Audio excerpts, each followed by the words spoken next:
उत्तर प्रदेश के चुनावी समर में हम लगातार पहुंचा रहे हैं आप तक राजनीतिक प्रत्याशियों की बात और जनता का क्या मन है। उसी कड़ी में हम पूर्वा विधानसभा में भ्रमण कर रहे थे, जहां पे पूर्वा के सपा के प्रत्याशी उदयराज यादव जी मिले, जो 4 बार से यहाँ विधायक रहे। पिछली बार मोदी लहर में वो हारे थे। इस बार उनका क्या समीकरण है, वो जनता के बीच में जा रहे हैं तो कैसा समर्थन मिल रहा है, उनकी क्या रणनीति है, इस संबंध में बात करेंगे सपा के प्रत्याशी उदयराज यादव जी से। उदयराज यादव जी से, वो यहाँ पे 4 बार से विधायक रहे हैं, आप जनता के बीच में जा रहे हैं तो कैसा माहौल है, क्या उनको समस्याएं जनता बता रही है, उनकी क्या समीकरण है, उनसे बात करेंगे उदयराज जी से। आप इस समय जो है भ्रमण कर रहे हैं पूर्वा विधानसभा में, पिछले 4 बार से विधायक रहे। पिछली बार मोदी लहर में आप यहाँ से हारे, तो इस बार जब जनता के बीच में जा रहे हैं तो कैसा समर्थन है? इस बार जनता का समर्थन, मुझे तो ऐसा लगता है कि उदयराज नहीं, इस क्षेत्र की जनता स्वयं चुनाव लड़ रही।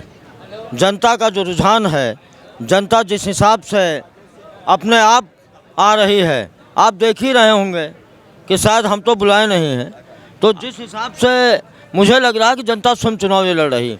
आपके समर्थकों द्वारा कई बार कहा जाता है कि जो यहाँ से विधायक रहे, बसपा से जीते और बाद में वो जाके भाजपा में शामिल हो गए, दल बदल किया, तो उसके संबंध में आपके क्या विचार हैं, और जब जाते हैं लोग आपसे उसके बारे में क्या कहते हैं? उस धोखा देने वाले विधायक को, जिसने बहुजन समाज पार्टी के से चुनाव जीत करके भारतीय जनता पार्टी में शामिल हुआ, यहाँ के दलित समाज के अपने वोटरों को धोखा दिया, जनता दलित समाज के लोग उसका बदला लेने उस विधायक से जा रहे हैं।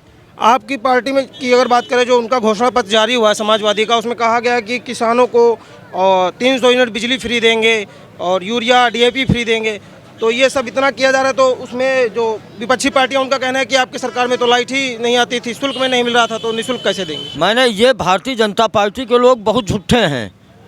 लाइट की व्यवस्था उदयराज यादव की कराई हुई थी।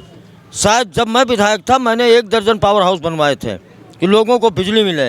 इन झूठों से पूछो, क्या एक भी पावर हाउस बनवाने का काम किया है? भारतीय जनता पार्टी के लोग केवल झूठ का ही सहारा लेते हैं। अगर वो कोई काम किए हों, लाइट नहीं आती थी, शायद उनको दिखाई नहीं पड़ता होगा। मैंने 20 से 22 घंटे बिजली इस क्षेत्र के लोगों को दिलाया था। अब कै घंटे आ रही, अब कै घंटे आ रही, ज़रा पूछना उससे। और एक जो भाजपा पार्टी है, उनका जो है कानून को लेकर एक बड़ा मुद्दा है। वो कह रहे हैं कि हमने यहाँ पे माफियाओं पे जो है बुलडोजर चलाया, ऐसे करके वो तमाम बातें कह रहे हैं। उसका, ये कानून व्यवस्था के बारे में आपका क्या? मुझे लगता है कि जितनी ज़्यादा कानून व्यवस्था भारतीय जनता पार्टी की सरकार में खराब हुई, आप भी उन्नाव के रहने वाले होंगे। 17 के पहले 5 साल में क्या कोई दलित समाज की या पिछड़ी जात समाज की कोई लड़की रेप करने के बाद उसकी हत्या हुई थी, जलाई गई थी? ये बात करते हैं कानून व्यवस्था की, इनको शर्म नहीं आती।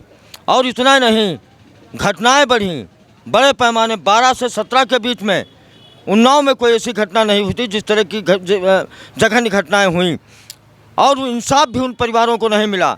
मोहान के पास की घटना है, मोहान थाने की, कि उस लड़की को जब न्याय नहीं मिला, उसका मुकदमा नहीं लिखा गया, तो वो लड़की उन्नाव के कप्तान के यहाँ जाकर के पेट्रोल डाला करके अपनी हत्या कर ली थी। उन्नाव की बात करें तो अभी एक जल्दी में आया है कि एक पूर्व मंत्री हैं, समाजवादी के जो है नेता हैं, उनके लड़के के द्वारा एक दलित लड़के की हत्या हुई, ऐसा चल रहा है, तो उसके संबंध में क्या?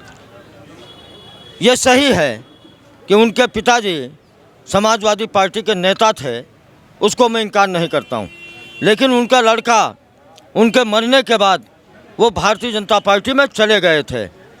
और याद होगा, अगर आप लोग को जानकारी होगी, हमको लगता है आप लोगों ने फ़ोटो भी वायरल किया था कि राम मंदिर के नाम पर, निर्माण के नाम पर, उनके लड़के ने 15 लाख रुपए योगी साहब को जा कर के देने का काम किया था, और उसकी बाकायदा फ़ोटो, चेक नंबर सारा वायरल हुआ था। तो वो समाजवादी पार्टी के नहीं, वो अपने पिता के मरने के बाद भारतीय जनता पार्टी में चले गए थे। पिछले समय से बात करें तो हर बार एक बड़ा मुद्दा रहता है महंगाई, जिस पर काबू, हर बार ये चुनाव आते हैं, हर बार कहा जाता है कि हमारी सरकार आएगी तो हम महंगाई पे काबू करेंगे, राहत देंगे। उसके संबंध में क्या? हम लोग हमेशा काबू करते हैं। हम लोगों ने बता दिया, जो समाजवादी पार्टी के लोग जो वादा करते हैं, हमेशा उस वादे को पूरा करते हैं। इन भारतीय जनता पार्टी के लोग जो हमेशा झूठ का सहारा लेते हैं, और आज से नहीं ले रहे हैं, ये 1991 से ले रहे हैं। उस समय इन लोगों ने कहा था कि राम लला हम आएंगे, मंदिर वहीं बनाएंगे। मैं तो कहता हूँ, जो राम का नहीं हुआ, भगवान का नहीं हुआ, वो इस देश के इंसानों का नहीं हो सकता। राम की बात करें तो चल रहा है, ट्रेंड में चल रहा है, जो राम को लाए हैं हम उनको लाएंगे, जो राम को लाए हैं हम उनको लाएंगे। कौन राम को लाया? ऐसा बीजेपी वाले राम, अरे रुक जाओ, राम की बदौलत वो इस धरती पर हैं। कह राम की बदौलत धरती पे नहीं, धरती पे ना आते। धन्यवाद।